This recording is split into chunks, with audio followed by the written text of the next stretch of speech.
Welcome to the Top 200 podcast with your host, Herschel Foran.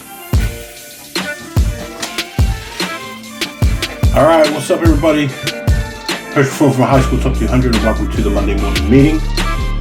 Glad to have everyone back. Glad to have that, being able to go up to Auckland, watching those games. Glad to have everyone back and healthy with the end of the season coming up. But if you haven't been here before, my name is Herschel Foran. I run High School Top 200. Follow me on my Facebook, High School Top 200. Also on my Instagram at the real HS Top 200.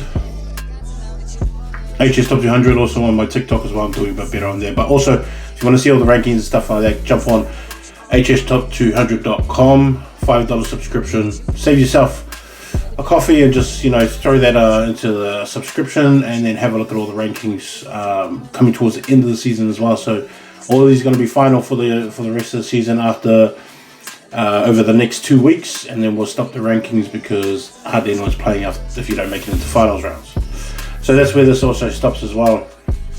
And then we're getting into like rep rugby and stuff like that too, which also counts towards like your player rankings and stuff too, for the most part. But anyways, as we're coming down, I'll talk about what's the games that I went to, because I thought that the Rosmini and Rangitoto game that I went to, I thought that was a pretty high level of rugby that I went and watched. And for Rangitoto, who's they're a younger team coming up. They don't have a lot of experience, but I think with the right program that they're running now and what they're able to do, I think that they're in a pretty good place. Because I think their goal was to make the top four in North Harbour, which they did. They were looking to sort of bleed some players over this year with a bunch of year 11s that I heard that they have in their team. And so I think that along with that and what they're able to do, Rangitoto's in a pretty good space right now in terms of building for the next 3 years. And because when I went and watched the game, in all honesty, I was really just watching Rosmini. Pretty much for the guys that they have on their team who are close to, sort of higher honor rep standings, like Bede, like guys like that, and Luke. But also I was there to watch Luke Gillespie as well, who's the first five from Rangitoto, who I think is like he's like a heavy, big time talented player. And it's weird too, because I think like it's almost like he's in the wrong. His timing's like off. He's just in the wrong, era of rugby at Rangitoto. I think if he was to be there next year, would be a lot better if he was there, because like even him and Campbell Bede, who's a year 11 halfback, who I think is like a hard-out, exciting player as well. He's got some mechanical problems, but that's just the year 11. That's just kind of what they come with. They come with a lot of raw talent, and like his mechanics of his passing is not great. But when you look at him and the way that he finds gaps and finds openings and chances of his opportunities, which I thought was massive, in the way that Campbell was able to do that too. I just thought like there's a lot of talent here on the team. Andreas was another one as well, the open side. Him and Jack Newman I thought were really good. Zedekiah Kula was another one who I thought was pretty solid as well. Chase Kirkland I liked, and Sam Francis, and Slabbit, that Regan Slabbit fella. I thought he did a lot of good things on the day too. And so I think there's like, those kind of players there, and if they're able to build around for the next couple of years. I don't know which ones are year 11s and which are the year 12s apart from Campbell. But, Luke Gillespie, I think he would have done great, like, if he had another year there with the team.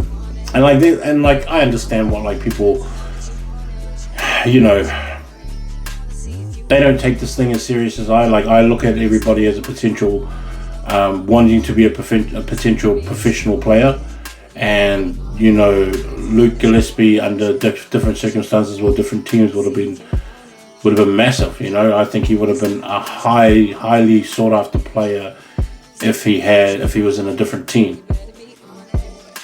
But the way that he is able to help out these younger players, and like Chase Kirkland to me had a massive game, and the way that he was able to take pressure off Luke by having those solid runs, by being able to take it at first receiver, give a little room and a bit of a back pedal to the defense, and then they had Campbell and Luke. They just gave him some more space to sort of attack off, which I thought was solid, because throughout the game, Rosmini was the better team, but they weren't able to finish off the momentum that they had. They just had momentum, and they weren't really finishing with points. Then when Rangitoto got it, they fought for their points, or even they just fought for momentum. Everything they gained off that game was based on the effort that they put into it. So being able to watch them and being able to see the progression that they had and saw them, see it being paid off for them was actually really interesting to watch. And on the day they just, they played like they wanted it more. Rosmini was just too talented. I think if Rangitoto was playing against a team that was similar to theirs, I think they would have, sort of smoked another team. But they just came up to a more talented team, and Rosmini, because they just had a lot more talented individuals. But for me, I saw it from the side of like the urgency, the desire to win, all that kind of stuff. I saw that more from the Rangitoto players than I did from the Rosmini side. I mean, even like Enoka, like the way that he played, Vaingalo, like on the wing, the opportunities that he had, like I think he was probably their best player for Rosmini, and him being able to just like not demolish, but he would be able to sort of smash his way through players and smash his way through tackles. And it was almost like when he did his part, everybody else sort of sat back and then just try to figure out what's going on next. And it was almost like they didn't have a second attacking option straight after Enoka did his bit. And it was funny too, because when I was watching them, I thought, sweet, like he's done his run. I thought, okay, I'm going to see Liam Campbell's probably going to take it from here. Or I'll see Ryder Heath, who is another just massive player from fullback, coming to the line. I thought, okay, this is the second phase to their shape of their attack. And it was almost like everyone played as an individual and didn't play that game structure, even though the forwards were just sort of running through and smashing through. Like Jaden Clark had a massive game. I thought he was so good at hooker. Him and Brody Savage. I rated Brody for a while, and being able to see him properly, I thought that he was probably, I wouldn't mind saying that he's probably one of the better props around the country, because he offers everything. And because of his size, a lot more gym, and when he gets older, or over the next 2 years, like he's the mold of what you want in a professional kind of player physically. And he's already kind of halfway there. And so when you get him into these situations where he can dominate, he was dominating yesterday on Saturday, but everything was done individual. Even Anton seriously, who was just smashing holes through everything, it just kind of was ended after everyone did their bit. And they didn't really take over the game. They didn't even really take control of the game, even though they put phases together. The individuals were having their sort of shine, but if there was like more moves off set pieces, more, connection and links between pods and things like that, and sort of having a better flow, I thought this Rosmini team is one of the better ones in the country, which is why I've got them ranked, because like all the games that I've seen them play this year online and all the stuff that's been sent to me wasn't kind of the same team that I saw on Saturday. It was like snippets of that, even when Nathan Tofilau would, him and Ashton Savage, when they went through their sequence of play and went through their phases, it was just like those two. It wasn't really a team effort kind of thing. So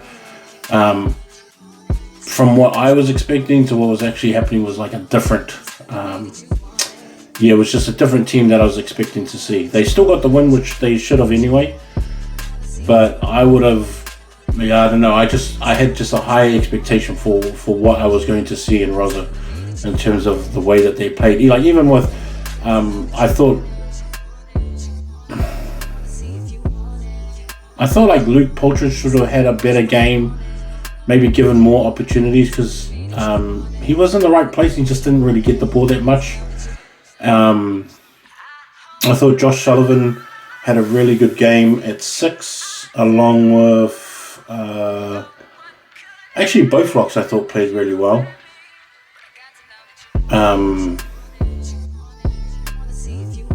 Vito Lee, I think his name is, and as a part-time, I thought both of them had really, really good games, and being able to set up that base to attack off. Vito Lee was he was really running that ball hard, and I thought, yeah, he set it up. So where's the next phase of play? Like, it's just that kind of thing, and just heaps of individual play, which I thought I just thought it should have been better. But clearly looking at Rosmini, you can see why they're such a successful team. Hopefully it's just different when they get to the better teams and being able to, they've already beaten Westlake before, so if they make it to the finals, this is not like an easy final for Westlake, because like I thought it was going to be from the beginning of the season. Not at all. So like it's going to be interesting. I think it's going to be really interesting to see what happens, because there's been kind of a drop off with how Westlake is playing, and I know that they see it. And even their 26-10 win over Whangarei Boys, which is I'm going to watch soon. I hope they send it through to me soon, but I just think that Westlake, they need to be like re-energized. I think they need a new energy into that team to light them up again. I thought that the Rosmini loss would have done it for them,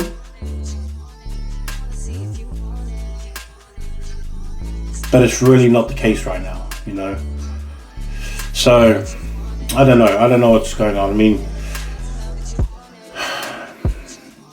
Yeah, there's a few programs in the North Harbour that need sort of a revamp.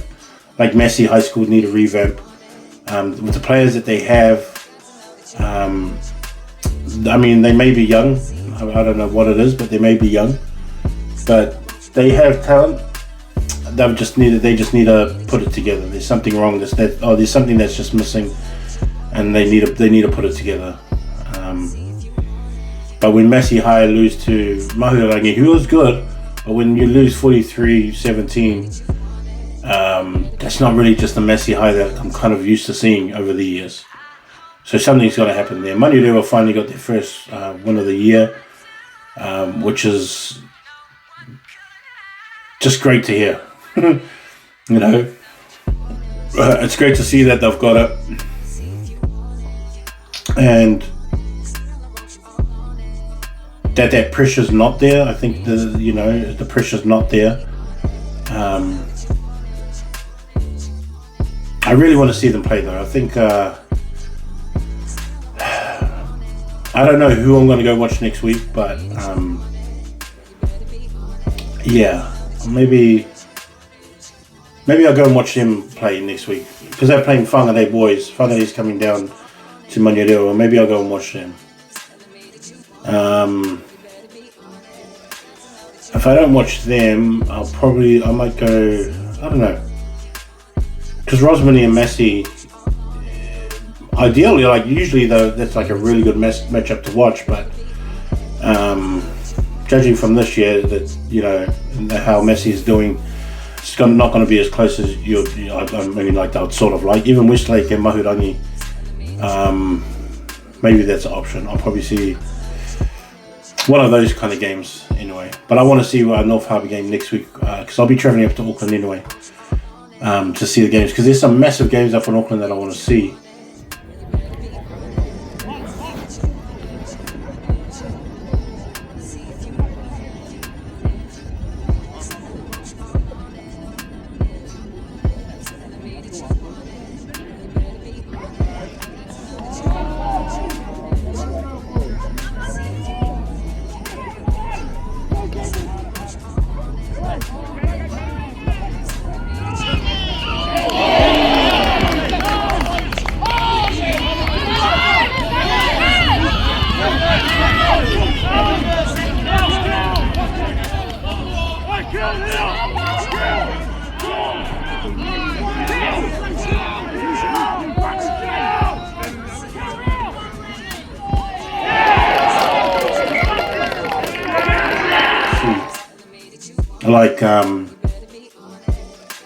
In the Auckland comp right now,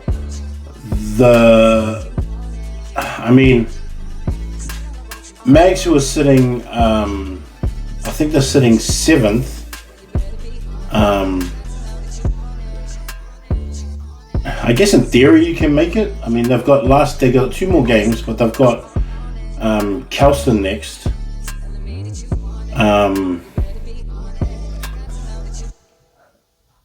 Kelston is their next game, and then after Kelston they've got Kings, and they've got the hardest run. Getting 8 points from that to get to 30 in itself, and even come away with 2, with bonus points in both of them. That's just a real hard ask, and then you would have to ask for Kelston to lose twice, because Kelston is sitting on 29, Sacred Heart's on 29, Kings is on 28, and then Mags is at 22. So Kings and Sacred Heart right now are the 5 and 6, sitting sitting on the right on the edge of making the semis. But then you've got Sacred, who have St. Peter's next, which is the game that I'm thinking about going to, Sacred and St. Peter's, and then they've got St. Paul's. They look like they can win that St. Paul's game. Kings, on the other hand, have got Dilworth and Mags, which they should both win. Kelston play Mags, and then Kelston play Liston. I think they can beat Liston. Mags has been playing so good so far in these last few games that Mags can actually mess that up for them. But if Kelston win the 2 games, then they're set. St. Peter's have Sacred Heart, which they could lose, and they played Dilworth, which I don't think they're going to lose to Dilworth, but Dilworth also beat Auckland Grammar, so you can't really count that game out either. But in that small pocket of those teams, St. Kitts and Grammar are the only ones that are pretty much safe. But then you've got St. Peter's, Kelston, Sacred Heart, and Kings, and then kind of Mags in a way, all just fighting for those last 2 spots. I'm not sure if St. Peter's win against Sacred Heart, or if St. Peter's win, they're going to be fine. If they lose and Sacred Heart wins,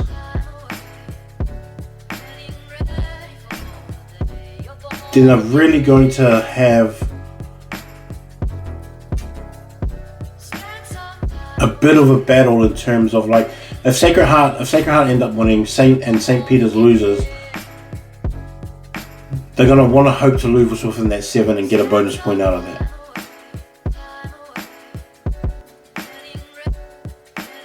Because they need Mags to beat Kelston and they need Liston to win as well, or to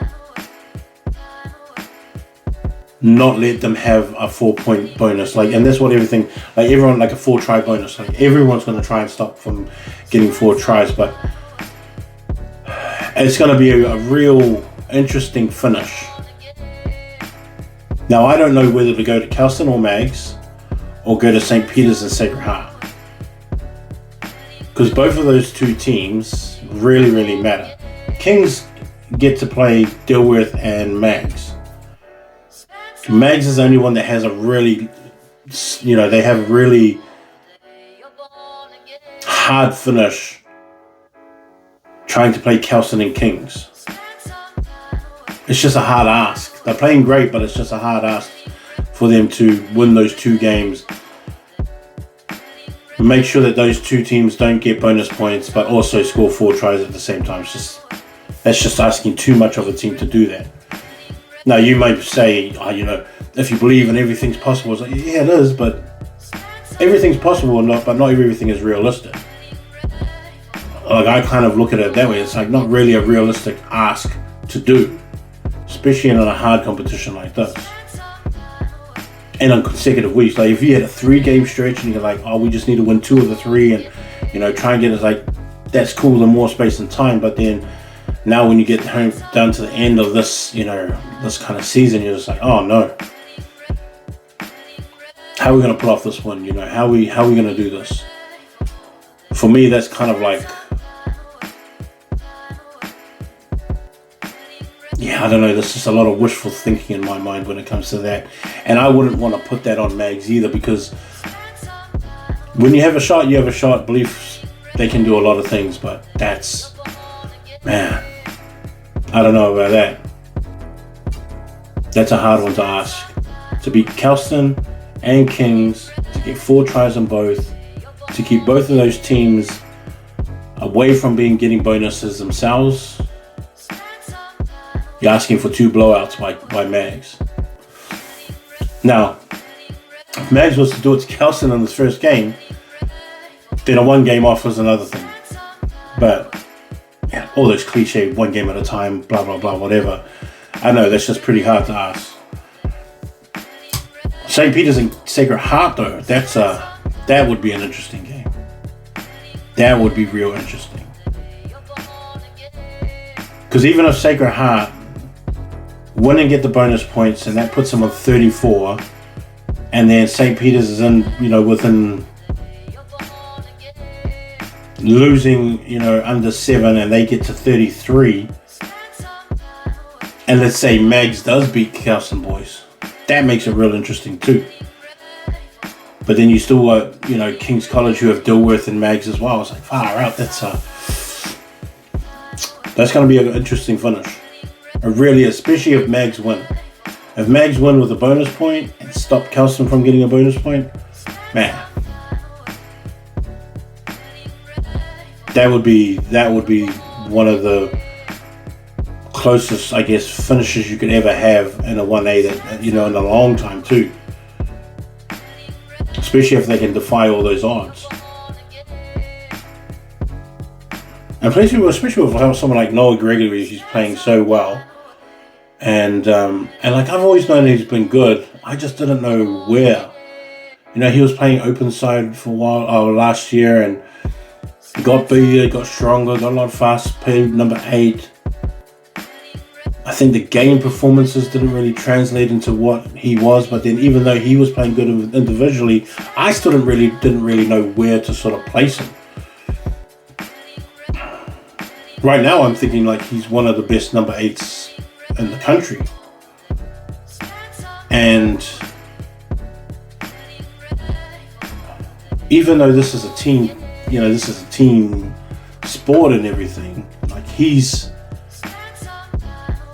really has carried this team a lot, even in terms of like belief. He just made them believe. And I think even like someone like Zach Talapapa as well, who's also been sort of right there behind them, playing really well.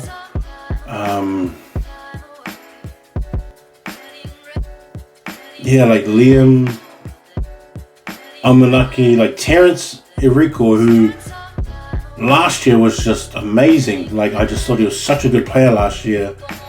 And then kind of mixing, even like him moving to fullback. As I was told he was in fullback in this game, like I just thought, oh, that's an interesting one. But I'm guessing it seems to work out. And sometimes it is just a position change, like sometimes it is just one of those things where you need to give a guy like a fresh look at the game, sort of a new perspective of how they want to see the game. And I mean, he's fast, he's quick, his defense is solid. I haven't really seen him do a kicking game because essentially you don't really have to have that kind of a kicking game where you're booting it downfield, finding grass, all that kind of stuff. And so I'm not too sure about that, but everything else I think Eriko can do. So like him moving to fullback, Liam at second five is an interesting look, but it seemed to work well against Dilworth. Hopefully I get that film too, because I really want to watch that game as well. But then like now that they're in that seeding right now, obviously they would want one of those kind of games back where, like the Liston game that I went to, they'd probably want games like that back, because having a game like that back, obviously would have changed it. It would have changed for them so much, It would have changed everything for Mag so much if they had that kind of game back. And, be able to sort of change the directory of their season with those kind of games back. I mean, even the one against De La Salle, where it was also like 24-29 or 26-29, something like that, and just losing within those, it's like you just wish that, looking back at it, and then going on to the next week and losing to Liston by a point.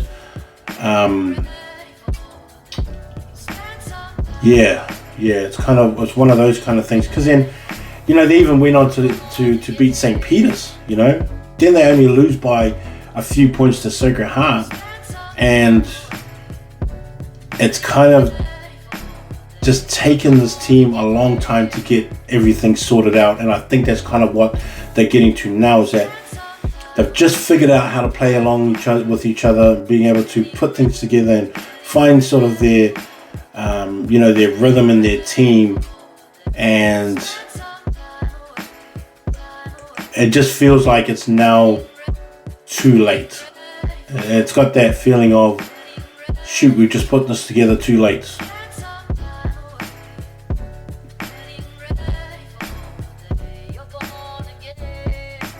And I just think, man, sort of the only ifs, the only ifs. But it's going to be interesting. So I've got to figure out who I want to go and watch play. Go to a North Harbour game, maybe go to a North Harbour game as well. And, just see who I want to see play. And I don't know, there's a lot riding on this week too. So it's going to be pretty interesting, because,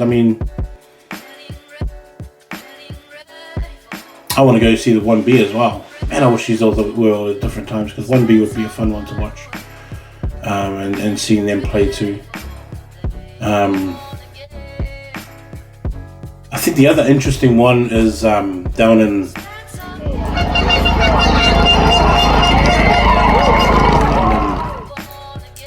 Christchurch, because in the Miles Toyota, they have Nelson is obviously number one. I think it goes Nelson,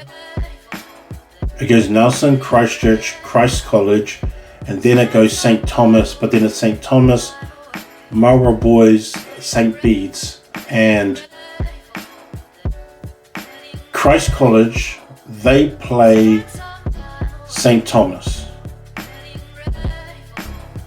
Both of them are on 26.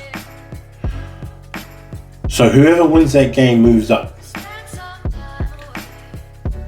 Marlborough Boys, they play St. Bede's, who is just under them. And Marlborough Boys is going to move up into that. If they win, they're going to move up into that top four. So either St. Thomas or Christ College is on 4, and St. Bede's is pretty much their saviour.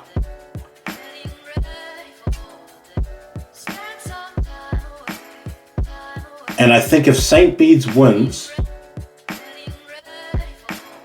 so Christ College and St. Thomas, one of them is going to lose. They need St. Bede's to beat Marlborough Boys, but they can't beat them and get a bonus point out of it. St. Thomas, if they end up losing, St. Thomas needs St. Bede's to win, but they don't want them to win and also get a bonus point, because St. Bede's is going to move up past them because they have a better for and against. And so St. Thomas need to win. If they don't win, then they better hope that St. Bede's wins, but they better hope that St. Bede's doesn't win with a bonus point. Or else St. Bede's jumps those two teams and then they end up number 4 and St. Thomas drops out. Marlborough Boys just need a win, regardless. Marlborough Boys needs to win and then they'll go up. There's going to be a real heavy hope on these next ones, and because the thing is that St. Bede's, they drive up to Marlborough, they drive up to Blenheim and they play up there. Long trip. I don't know how they do it, but it's going to be a long trip and a lot rides on this game. Now I think St. Bede's can win. Definitely think St. Bede's can win, but I don't think winning with a bonus point is asking a lot too. Especially when you're traveling somewhere up to somebody else's home ground. That's a lot. You know, that's a lot. That's a lot to ask for.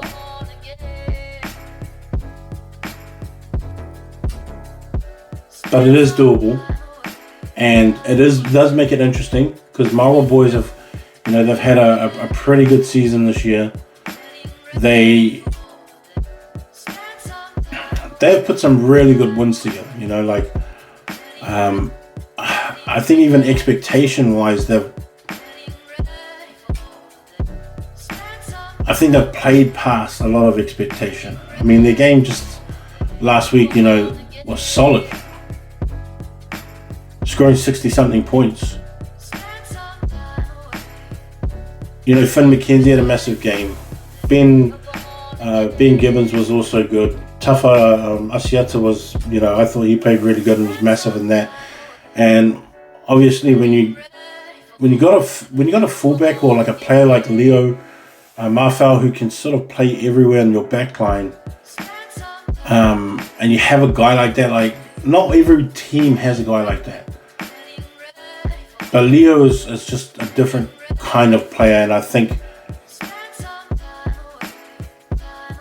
when he functions well, like especially when you have Atta and Benjamin in 9 and 10, which was like one of those things that they're sort of playing around with, because Benjamin's really a halfback and Atta's a halfback as well.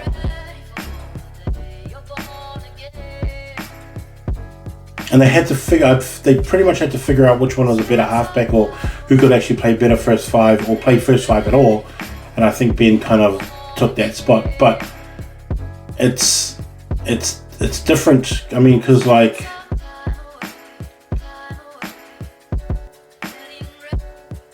I think when you're coming from a team like Marlborough, and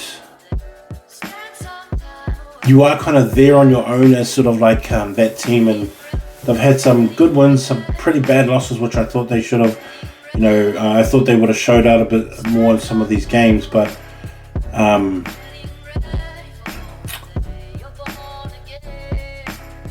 I think, I think Marlborough can do it. I think they can still get the win, and then they can sort of make it into that top 4. I think that game against Christchurch boys, not the fact that they just lost, but it was like the way that they lost, like 46-14,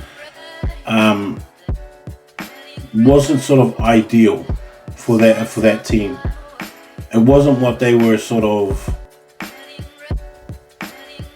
like. It wasn't what they were hoping for, I guess.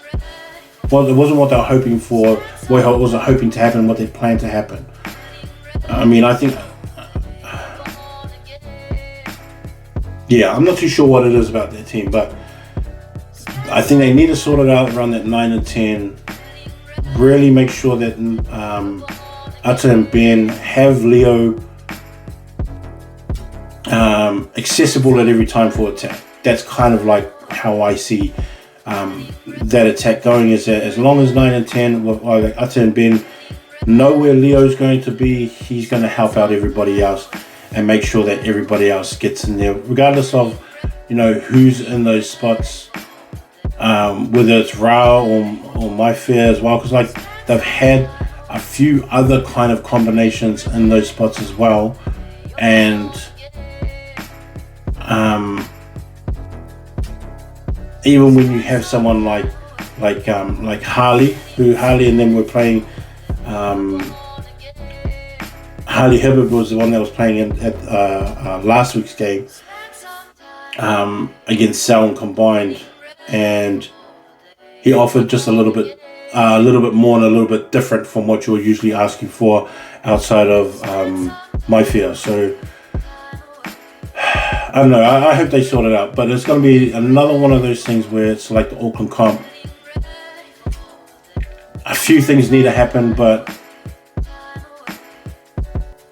St. Thomas and Christ are probably thinking the same thing. It's just like, well, we better win this game because we don't want to leave it up to Marlborough boys or our St. Beats for a favour and go, hey, can you beat this team? Just don't beat them by too much and don't score that extra bonus point.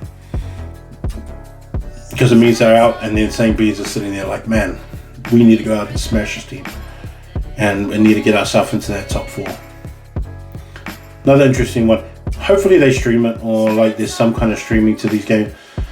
I just wish more teams would stream. Not just for my sake, because I love this kind of stuff, but everybody else that likes watching these games. Same thing. Wish they would just stream it. I mean, being able to watch that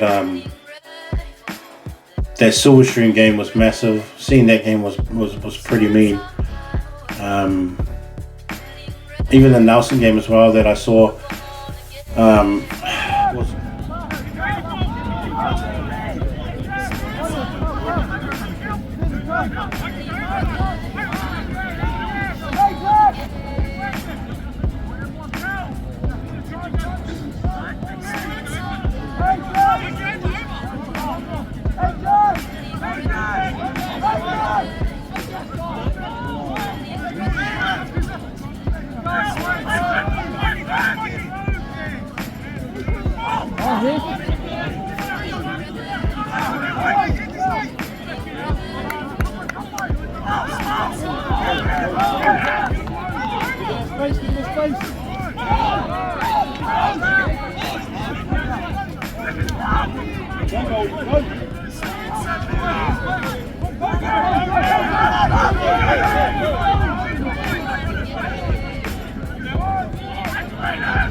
Was good, the Hastings and Toto, which was like a really hard fought game.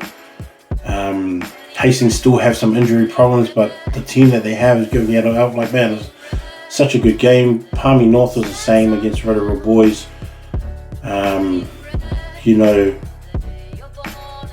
Seeing Casman that like rip up Even the backline that Palmy put together is, the different guys that they go through. Hunter Kennedy still playing mean, Jamie still playing mean. Like, I think it's cool just the different styles that they have going right now, and coming down towards the end of the season, because looks like it's going to be a Hamilton and Tauranga final for that Super 8. Pull some banners next week too, which is going to be massive down in Napier. Man, I wish I could go to that game. But father's coming back from Samoa, so I can't really go to that.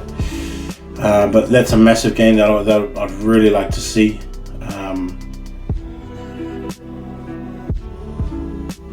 I think that New Plymouth Napier boys was a bit of a bash fest. Real physical though. I really liked it though. I thought it was real physical, but I thought it was great too. I think Wesley have a bit of a problem too. Like, Wesley's got to be careful too. They're also in that position where they're on the same points as Lindisfarne College, but they're 2 games behind. Lindisfarne play Rathkill on Tuesday. Now, if Lindisfarne win, then they jump up into the 4th spot. If they lose, Rathkill could jump up. Wesley had 2 games behind because they have to play Fielding, and then they have to play Francis Douglas as well. And if Rathkill finish with that win over Lindisfarne, then Rathkill will go up into 4th. Lindisfarne will drop out. If Lindisfarne win, they go jump up to 4th. Wesley has to win one of those games against Fielding. Against Fielding or Francis Douglas. I don't see them beating Fielding. Francis Douglas will be the one. But even then, Francis Douglas has been able to pull off some wins. So even though it's not the greatest year, Wesley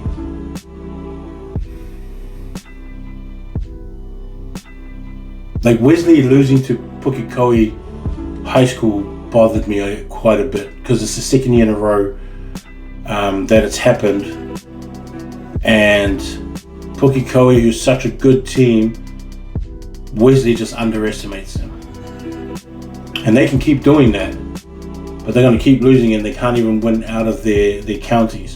And this is where I kind of feel sorry for Pukekohe, because Pukekohe is stuck in a competition that is too easy for them, but they don't get enough funding for them to be able to travel. Like, I wish someone who's an old boy of Pukekohe, who's got some money, who can offer them some help or give them some sponsorship, so that they can go and play in a competition that they can actually deserve to be in, and that they can actually get better as a school. Because Puke's got a lot of good talent there. They just got no one to practice it on that would be able to enhance them. Tuakau's great. Papakura's doing really well this year, which they had a really young team last year, building them again to a bunch of year 12s and a bunch of year 13s. Papakura could be one of those teams that we look out for next year as one of those strong teams, but Pukekohe right now have that strong team. Don't really get the help, but I wish that someone would an old boy just throw them some cash, or a business would throw them some cash, give them some help so they can jump into competition. Them coming down to Hamilton was a lot better than competition they were playing in. Again, I still think that there is a competition between our counties, Bay of Plenty, and Waikato competition, where you can have a bigger competition, better competition, and then being able to get a bunch of guys that wouldn't be seen and under 18 Chiefs out of all of these teams, which is like the problem. Like, I've always had that kind of problem, is that there's too many small time players that don't get a look in just because of the team that they play against or that they play with, and then teams that they play against. It doesn't make them look any better when you're looking across and you're seeing another team who's not really highly rated as well. I think if you had a bigger competition, more players, more different varieties of teams to play, it will grasp them a lot more attention. Bigger competition, making sure that kids stay within those schools that they're in and not want to leave if they get to travel and play games. But I mean, that's just the wishful side of it, and always money's going to be involved. But I think that the teams would be better, the competition would be better. Having Taupo play Papakura, Pukekohe, or Mount Maunganui College, playing one of them, or Trident or Whakatane, or Te Amuru or Cambridge High School, playing all these other teams as well, mixing it all up, give you some Hauraki Plains, having them jump back into it again. Yeah, I just think there should be better opportunities around them.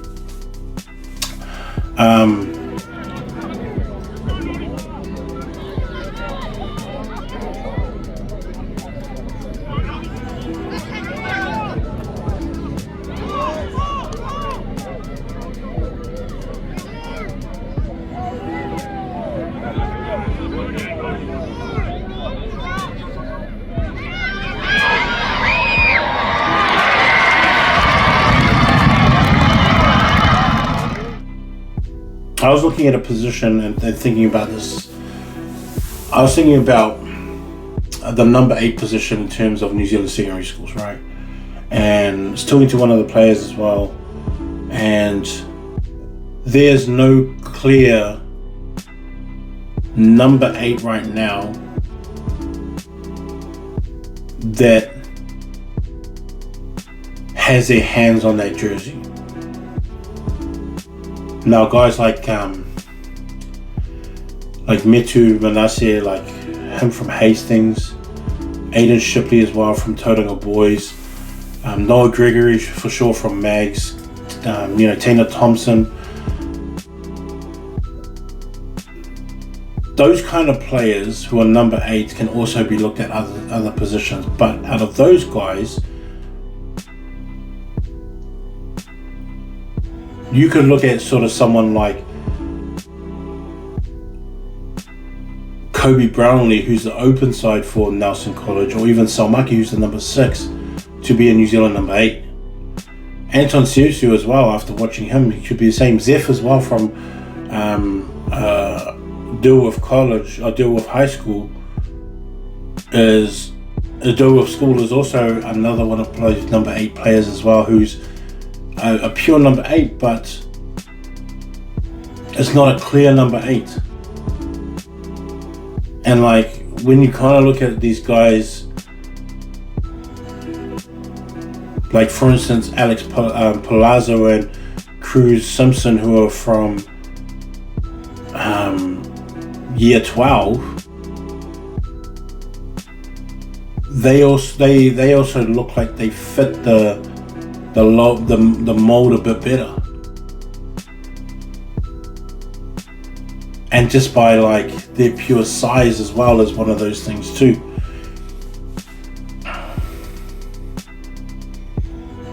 And I think there's a huge opening right now for that number 8 jersey, and I feel like it is pretty open.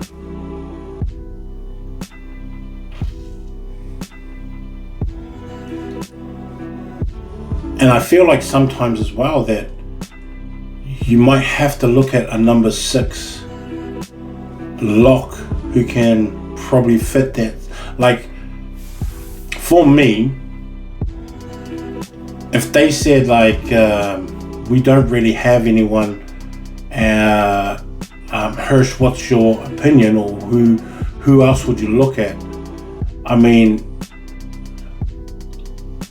I would also go straight to guys like Finn Mather and also Finn McLeod from Auckland Grammar and Christchurch Boys, who are also blindside locks, but are also in the professional game can be blindside number 8s. And remember, you're not chosen for New Zealand secondary schools because you've done great in high school. Not at all.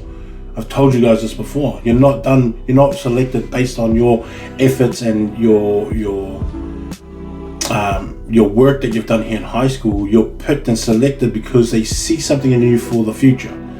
That's always how it's been selected. They want guys that play a specific way and play within their systems that they can use when you get into a professional outfit. They don't want guys that look great in high school, but in their minds won't translate to the next level. So if I was thinking in those ways, I would look at also Finn Mather and also Finn McLeod, because of their size and shape and what they can actually do. We're seeing these big, massive number 8s around the world who are not actually like quick, mobile, like real agile guys. Some of them are just big, brooding fellas. Now we can build that. I mean, I think you could actually put both of those Finns like Mather and McLeod on a great program when they leave high school, that they can beef up into big, massive muscle men and have that same result.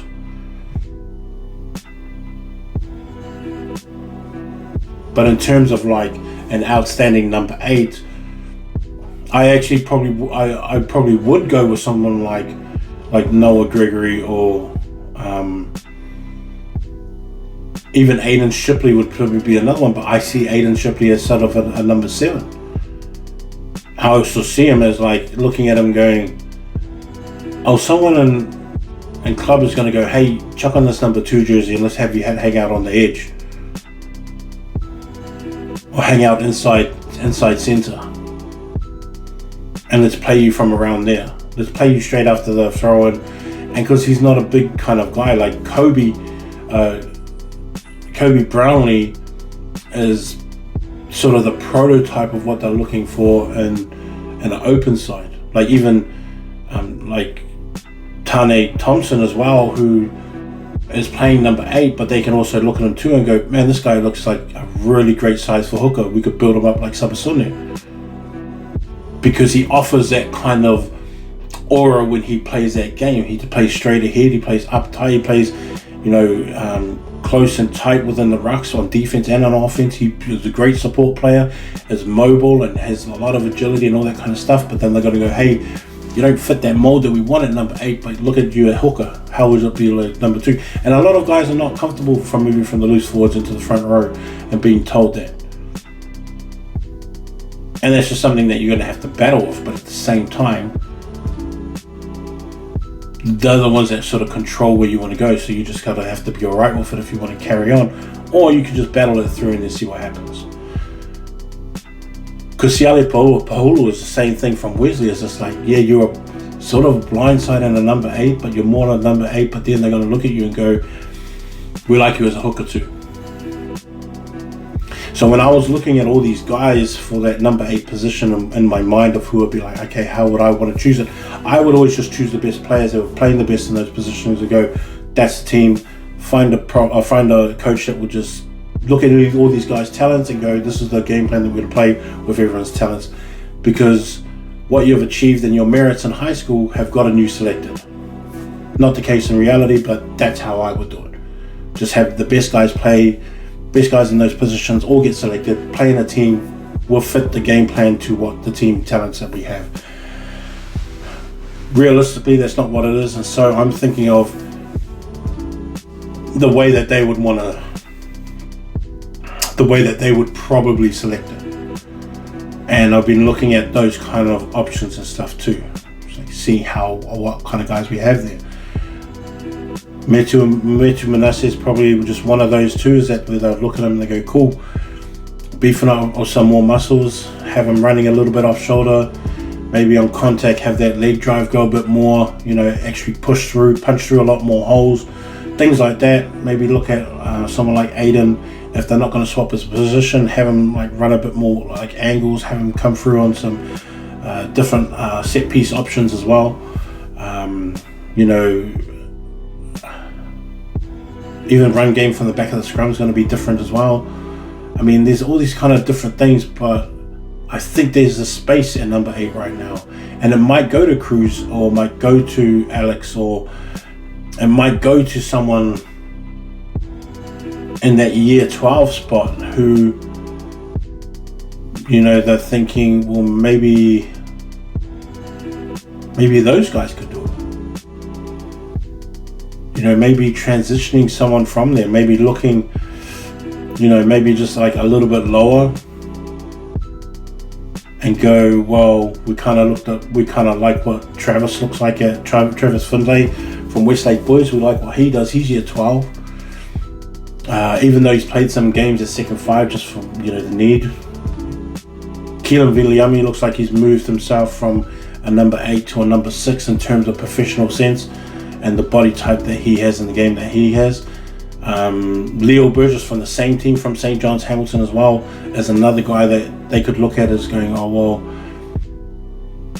because he's quick and he's physical and he gets out there, he plays real high tempo kind of game, maybe we can use him more as an open side or number 8. Maybe we can put him there at number 8 and have it played that way.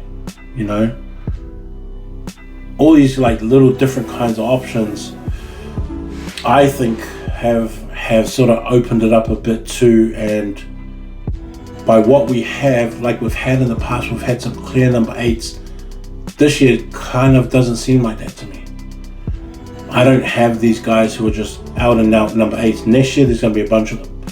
This year it's just like, I don't know. I don't know. So that's one thing that I've been looking for, and it's interesting because like even the loose forward trio, we got so many loose forwards from blinds and open sides, but